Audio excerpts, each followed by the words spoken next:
I'm Paul Salvatori. You're listening to Palestine in Perspective, continuing now as a podcast subseries and partnership between the Darkroom Podcast and the Palestine Chronicle. Today I'm speaking with former Google worker and Palestinian solidarity activist Ariel Koren. Ariel recently resigned from Google after both experiencing a work environment hostile to those expressing solidarity with Palestine, as well as opposition to Project Nimbus. The project, upwards of $1 billion, involves Google developing sophisticated digital technologies that will allow the Israeli state to more closely monitor the activities of Palestinians and their allies. This will increase the state's capacity to, on the one hand, undermine Palestinian justice efforts globally, and on the other, advance its colonial settler and apartheid interests, including, of course, the illegal occupation of Palestine. Here's the discussion. Excellent. Okay, so Ariel, thank you so much for joining us today for Palestine in Perspective. And perhaps before we get started in earnest, you could just maybe give us a small self-intro and maybe a word about how you got involved in Palestinian justice efforts. Yeah, well, thank you for having me. My name is Ariel. I'm a Jewish Google worker who worked at Google for 7 years and resigned last week. And I resigned due to Google's culture of retaliation and censorship of people, particularly Palestinian workers within the company, but also folks who speak out in support of Palestinian human rights, and particularly Google's retaliation against workers who take a stand against its unethical business interests around the world, and in this case, particularly with Israel. Okay. And so did you notice this before Project Nimbus, which we'll get into in a second, or did it happen when you discovered what was happening around Project Nimbus? Yes, Project Nimbus seems like one of the most visible manifestations of Google's not only bias, but just blatant complicity in Israeli apartheid. But we've been organizing around these sorts of issues for a long time, even before Google announced Project Nimbus, because myself and other workers within the company have consistently borne witness to Google's pattern of harassment and retaliation against workers who speak up for Palestinian human rights. And last week when I resigned, I actually shared out a letter that that basically went into detail about the way that Google has created and sustained a culture of silencing Palestinian voices and voices that speak out in solidarity with Palestinians. But at the same time, a group of 15 workers, many of whom are Palestinian and others who are anti-Zionist Jewish workers, Muslim workers, Arab workers, and workers across identities who are in solidarity with Palestinians, also shared their firsthand accounts of Google's really deeply ingrained and long-standing history and culture of silencing Palestinian people and anyone who really seeks to just share the news about what's happening in Palestine or to speak out in support of Palestinian human rights. So there were workers who shared examples as egregious as just being, just speaking out, sharing either that they themselves identify as Palestinian or a message of support for Palestinians, and literally being called into human resources, issued a formal warning from the company, accused of anti-Semitism. There were a lot of different testimonies, and I think they're really important to share because this culture is designed to silence people. It's designed to make it impossible to speak out. And I think particularly it's also designed because it's convenient for Google, because, censoring people's voices and silencing people's voices, particularly Palestinians' voices and allies' voices, is convenient for Google in terms of being able to insulate the company from any sort of opposition to its business interests with Israel, and particularly the Israeli military. Right. And this sort of leads me to ask you, just for people who might not be familiar about it, even though there's been a lot of press around it, what Project Nimbus is, and perhaps when you first became aware of it. Yeah, so Project Nimbus is a $1.2 billion contract between Google, Amazon, and the Israeli government and military. And it would be really concerning. I'm one of many workers who takes concern at the idea of Google working with any military. Mm-hmm. This isn't the first large contract where Google has profited off of building out, war technology and building out tools that are designed to help militaries and armies, like wage war essentially. So Right. there's a lot of concern just in general about Google, which is supposed to be a public good. It's supposed to be the world's largest search engine. It's supposed to make information accessible, engaging in large multi-million and billion-dollar contracts with militaries. But it's even more concerning when Google is working with the government and military that is widely recognized by the global community to be carrying out apartheid and war crimes on a daily basis. Mm-hmm. And for Google to go into this sort of project at any time would also be really concerning. But when we learned about it was in May of 2021. And it was right after the siege on Gaza, during which over 250 Palestinian people were killed at the hands of Israeli military violence. And immediately following that siege, we saw that Google kind of quietly, secretively rolled out this project called Project Nimbus, which is this $1.2 billion contract. And the timing really just added insult to injury because it happened at a time when the company was already engaging. Amidst the siege on Gaza, the company was really engaging in a lot of silencing of Palestinian voices. Just, the folks who are executives, leaders as high up as our CEO and the CEO of YouTube were putting out statements during the siege where they were expressing, empathy with Israelis, but not mentioning Palestinians at all, even though the global community was kind of widely recognizing that this was needless military violence. People were dying at the hands of Israeli military violence. And so Palestinians and also allies across the company were just, it was a very painful moment. It was a very infuriating moment to see our company behave this way. Mm-hmm. And then we learned about Project Nimbus. Okay. And at that time, was that when you started approaching other coworkers about your concerns about the project and maybe what to do?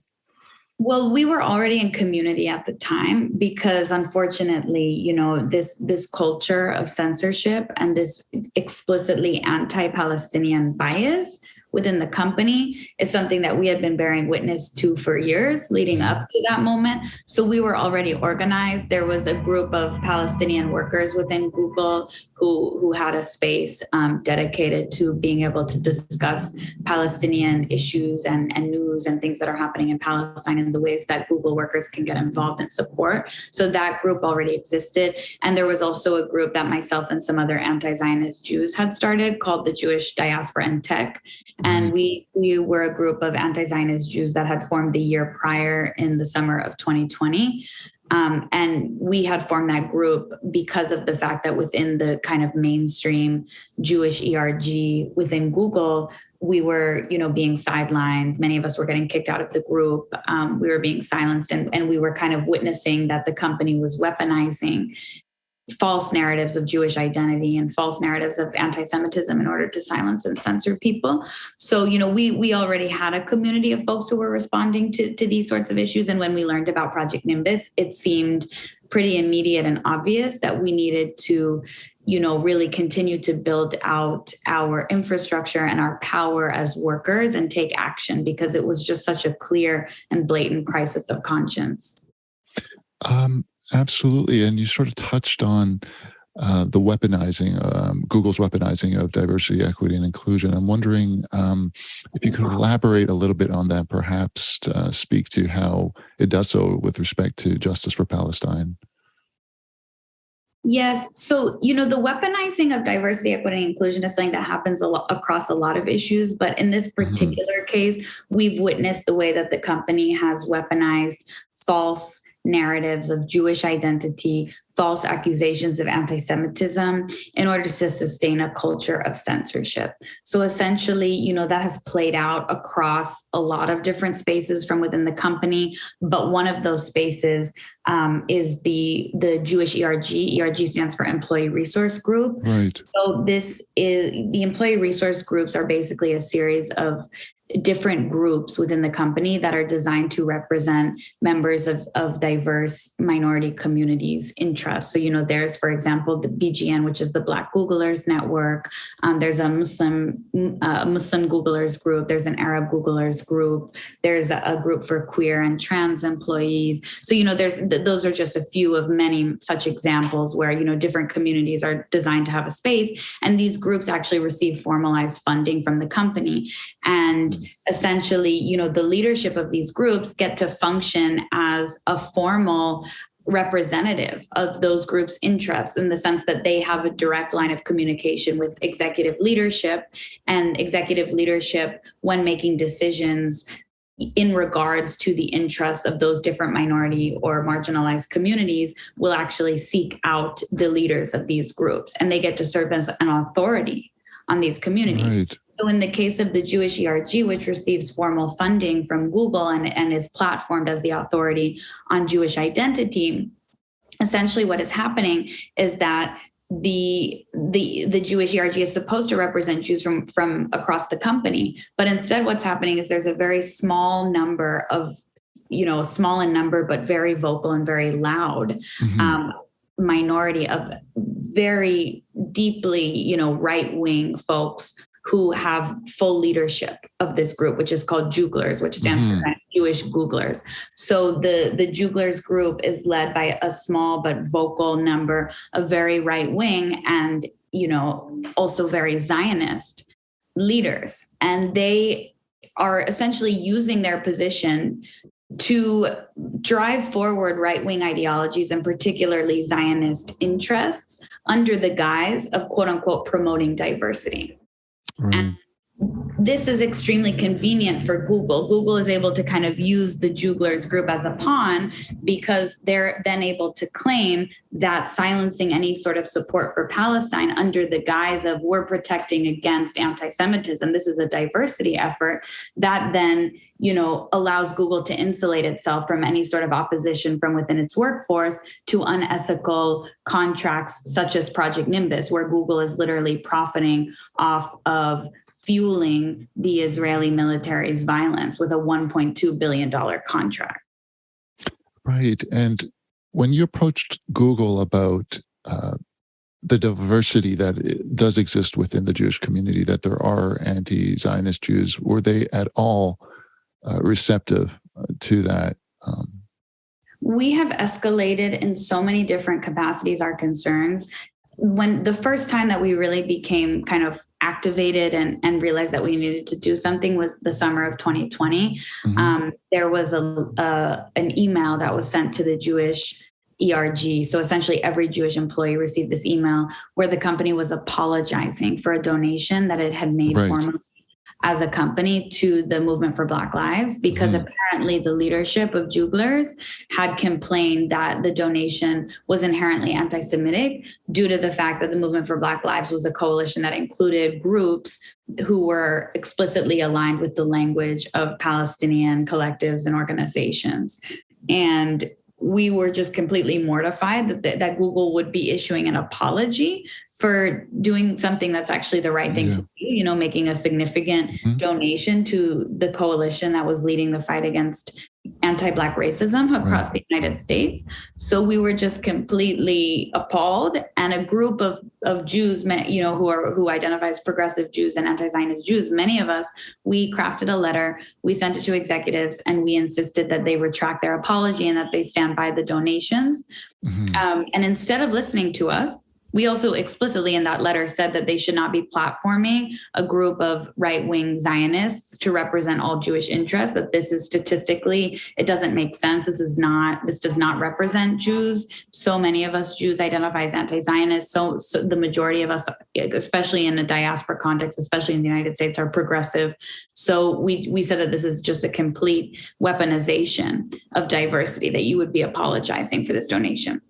Instead of listening to us, instead of responding, they ended up actually issuing a formal donation right in the middle of the uprisings, literally amidst the movement for Black Lives uprisings, where they made a large donation, a $400,000 donation to 4 different right-wing non-Black organizations.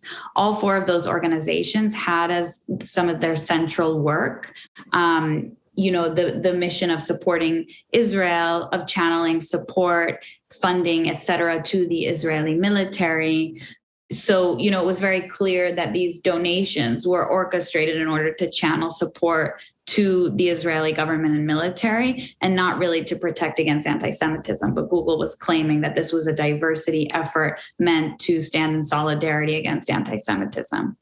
So, it was an appalling and infuriating moment. And that was the moment that we formed the Jewish Diaspora and Tech Group, which was meant to be an internal space. Now it includes folks from outside of Google as well. But at the time, it was an internal space for anti-Zionist and progressive Jews within Google who could just act in solidarity with Palestinians and other marginalized groups without being sidelined and censored and having our identities be weaponized. Absolutely. And I took a look at the Jewish Diaspora and Tech site. Looks fantastic. And I wanted to ask you, perhaps if you could give some examples of ways in which digital technologies could be used for Palestinian justice or for progressive efforts that perhaps Google's not doing, or any of the bigger tech companies are not doing. Well, first of all, a very simple step would be not participating in all of the censorship that is currently occurring. Right now, even if you look at YouTube has a formal partnership with the ADL to supposedly fight against anti-Semitism. But what's really happening is that content is being moderated in such a way where anyone who's seeking to tell the truth about what's happening in Palestine will be moderated and penalized and not be able to share and speak out, because of the fact that content is being classified and moderated as hate speech, as anti-Semitic, right? This is a weaponization. And so I think one of the key things that we're fighting for right now is for Google to own up to its culture of censorship, to the weaponization of diversity it's participating in, and ultimately to do the right thing and rescind Project Nimbus, right? This to us is kind of the most visible and most obvious manifestation of Google's complicity in Israeli apartheid, because it's literally profiting off of building out powerful AI technology for a government and military that violates human rights and commits war crimes on a daily basis. Oh, certainly. I think sometimes I see parallels within larger nonprofits to the weaponization of DEI, and I'm wondering whether this experience has given you some insight into why corporations have DEI. Is it really for activist purposes, or is it for bottom line? I want to quote one of my colleagues here, Mushtaq Syed. Mm-hmm. He is a Muslim Google worker who has been speaking out publicly since last week. He went public with his name and is speaking out publicly, not only against Project Nimbus, but against many of these issues. So to quote him, he said that during all of the time that he spent at Google, he's made a lot of efforts to become involved in diversity. And he said, quote unquote, I have borne witness to the fact that Google's DEI, diversity, equity, and inclusion system is more of a tool for censorship than it is for truly supporting diverse communities. And I think, he said it, I don't think it could be said any better than that. Right. It seems that the DEI system, at least in the way that it's functioning now within Google, and I'm not surprised to learn every time I learn that, other private corporations and even nonprofits sometimes engage in the same kind of behavior. But the DEI system, it's meant to prevent workers from being able to organize around the causes that really are truly in their best interest. Because when you have workers who are busy being involved in these kind of large structures that are formally funded by the company, and those workers are sharing all of their concerns there, the company is able to monitor what you're doing. They're able to take up all of your time, and they're able to use, all of your actions to help build out their own brand, right? And so it becomes really a tool for just monitoring workers and being able to really control workers more so than a tool for workers who really do speak up and tell the truth. I mean, one example being that when we started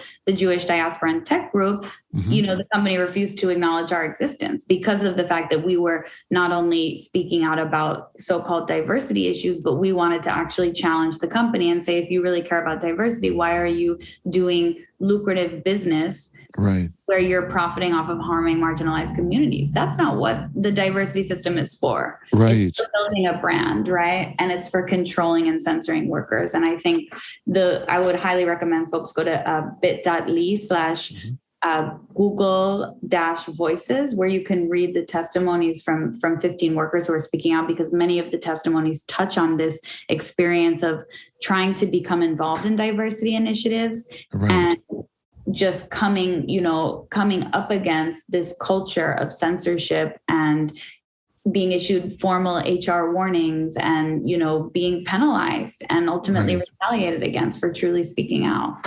That is a great insight. Ariel, I think you touched on it there. Actually nailed it there. I think in terms of surveillance, these are set up for that reason, and they're kind of like siphoning energies, activist energies, away from where they should be.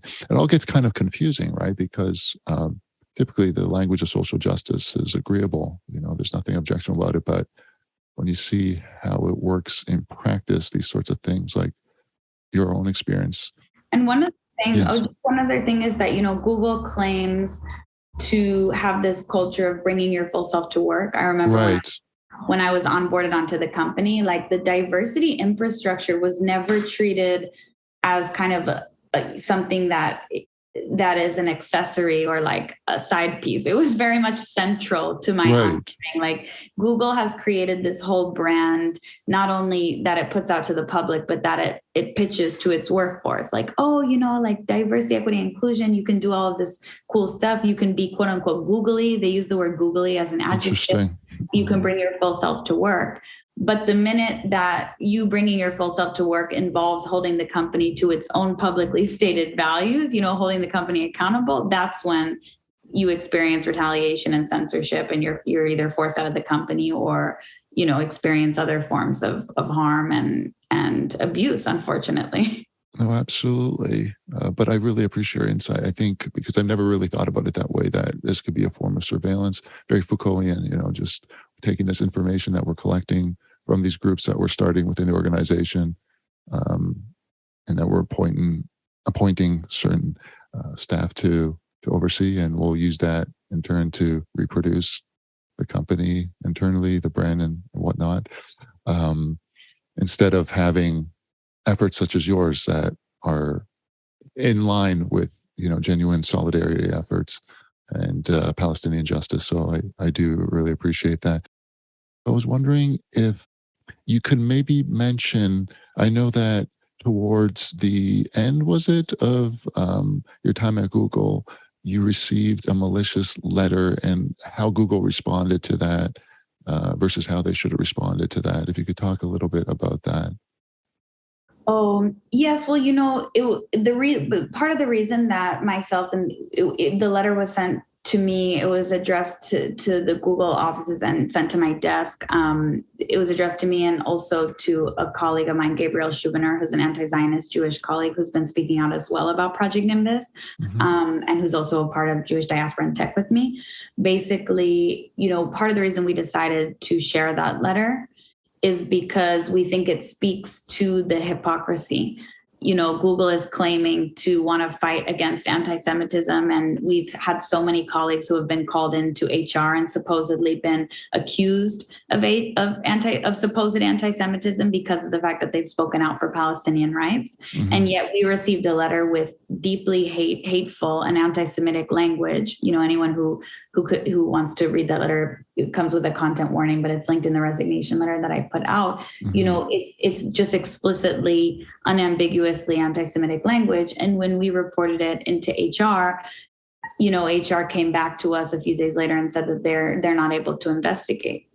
And we received the letter at a time when we had already been escalating our concerns about these weaponizations of diversity and the systemic retaliation and the systemic censorship that was occurring within the company. We had already escalated those concerns on many occasions to, all the way up our management chain, including to Google's chief diversity officer, to Google's VP of human resources. And so they had completely ignored us. So when we received that letter, we also sent the letter to up the management chain to the VP of diversity at Google, the chief diversity officer, and to the SVP of human resources. And all we did was we said, we received this letter. This is the kind of hate that is being stoked by this sustaining of this culture that sidelines anti-Zionists. Right. We would appreciate finally having a meeting with you, given that you claim to have an initiative around fighting anti-Semitism. And yet again, even receiving a letter that included a death wish, it literally included a death wish. There was no evidence that it didn't come from a Google worker. We still don't know who it was actually sent by, but there was no evidence it didn't come from a Google worker. But even then, leadership wouldn't take our concerns seriously. And this is in keeping with, workers who experience getting called in to. There was one worker who shared a story of, they put out just the words "Free Palestine" like on their internal company bio. Right.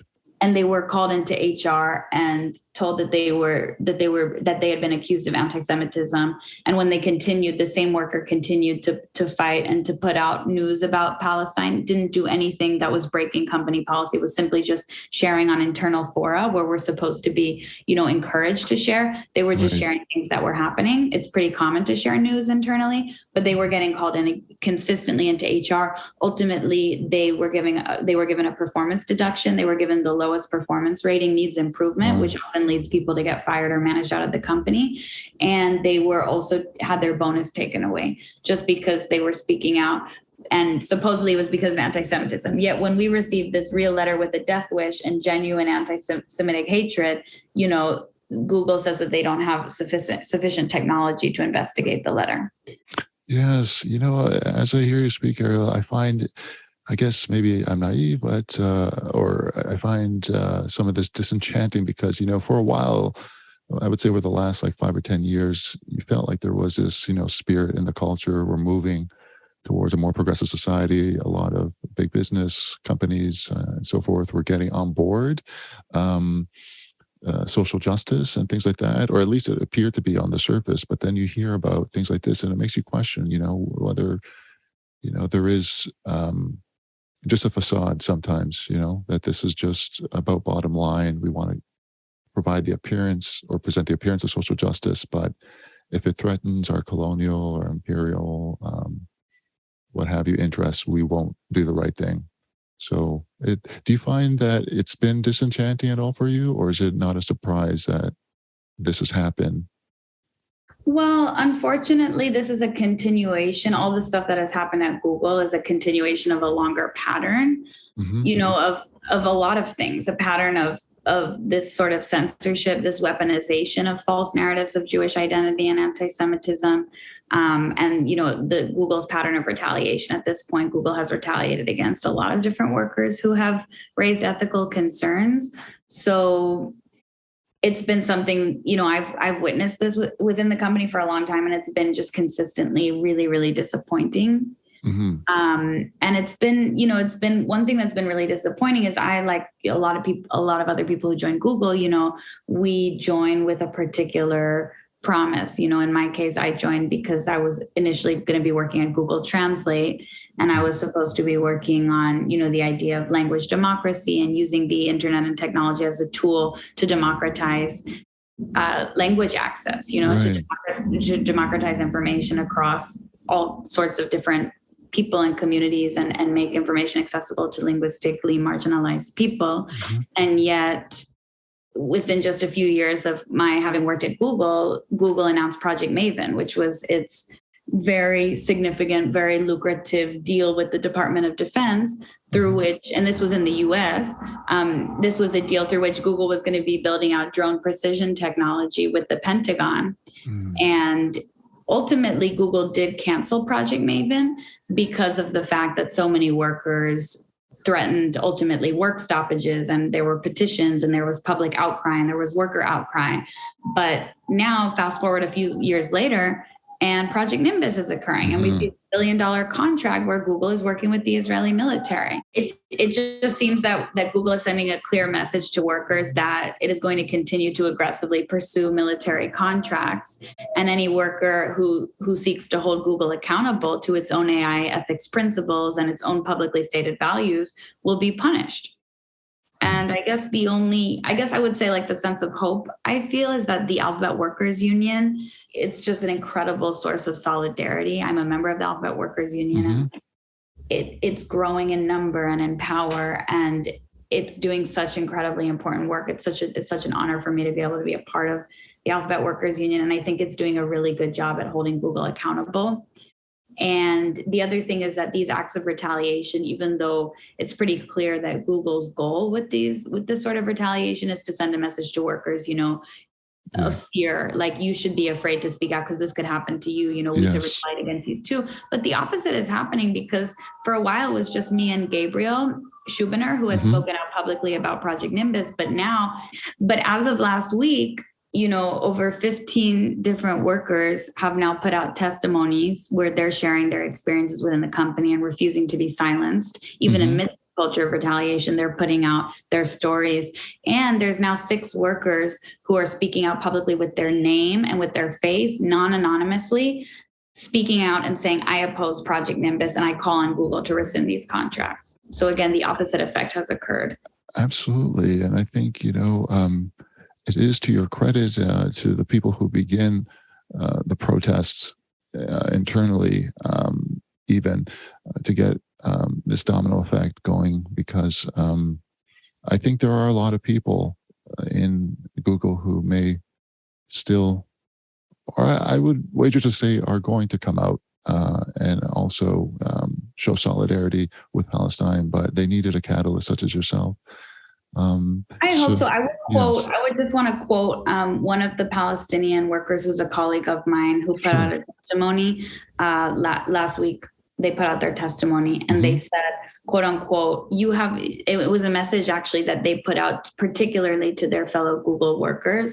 And they said, you have a voice and you have the responsibility to use that voice when those who are less privileged than you are the ones whose livelihoods and whose jobs are on the line. And I think that says it all. Like, it should not be our Palestinian colleagues who are meant to fight this battle alone and by themselves.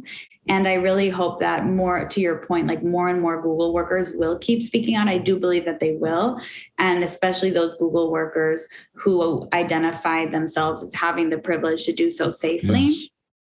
I hope that they'll take action. And really particularly, I would love to see more executives within the company, folks who are managers, folks who have systemic management and executive power. I really do hope to see more of those folks taking action, because absolutely important.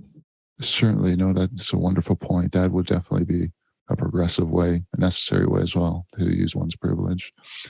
So thank you so much, Ariel. I know you're busy, especially right now this week. So thank you so much. I just want to ask if you had any final thoughts or words you'd like to share. Yes. Well, I'm assuming this won't be out by tomorrow. It'll take a few days to edit. Yeah, because I was going to plug the protest, but I guess I'll say it anyway. Sure. We would love for anyone who's listening to join the No Tech for Apartheid campaign. You can go on notechforapartheid.com, and you can not only sign a petition, but you can plug into local actions. We're planning different direct actions. Tomorrow we have the first 3 direct actions in New York City, Seattle, and San Francisco outside of the Google and Amazon offices. But these will be the first of many. There will be many more opportunities to continue to organize and, just do whatever you can to raise awareness, be it sharing on your social media or emailing Google executives, your local representatives, your Congress people, escalate this crisis of conscience, because it does not make sense that, the world's largest search engine should be providing powerful technology to a military that is committing war crimes and carrying out apartheid. Oh, absolutely. Yeah. And if you think maybe that there could be events here in Toronto, I'd be happy to help with that in the future.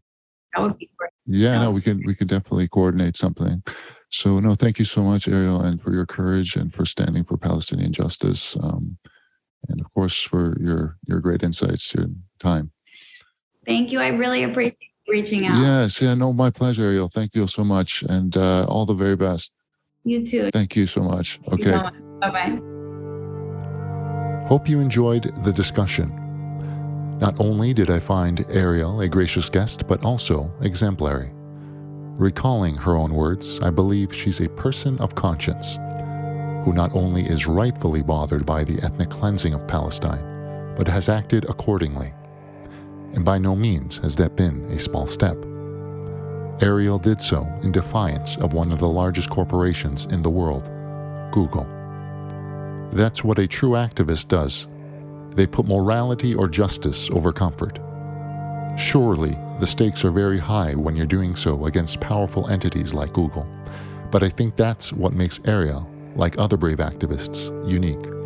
They refuse to turn a blind eye to a company that would otherwise continue to provide them a comfortable income, job security, all the things that one might associate with reputable employers, and instead do what each one of us is called to do: side and act with rather than for the oppressed. In this case, it is the Palestinian people, who, though forced to live under a regime of Israeli criminality, are indomitable. They will never accept their oppression. Whether you work in innovative tech like Ariel, are a podcaster like the one you're hearing, or any other occupation, it's the spirit of defiance inherent in this and embodied daily by the Palestinian people we must emulate. That animates the sorts of collective efforts necessary to take down apartheid not only in Israel, but anywhere in the world. We can't do it alone, but we can do it together, following the lead of the Palestinian people. Before we end, I'd just like to extend a special thank you to Romana Rubio and Ramzi Baroud, editors of the Palestine Chronicle, for inviting me to host this episode of Palestine in Perspective on the wonderful publication's site. A special thank you as well to Peter Bull for mixing the audio of the podcast you're hearing. I look forward to hosting more featuring engaging guests like Ariel, who illuminate and help us better understand the Palestinian struggle for justice. Till next time, I'm Paul Salvatori, and this is Palestine in Perspective.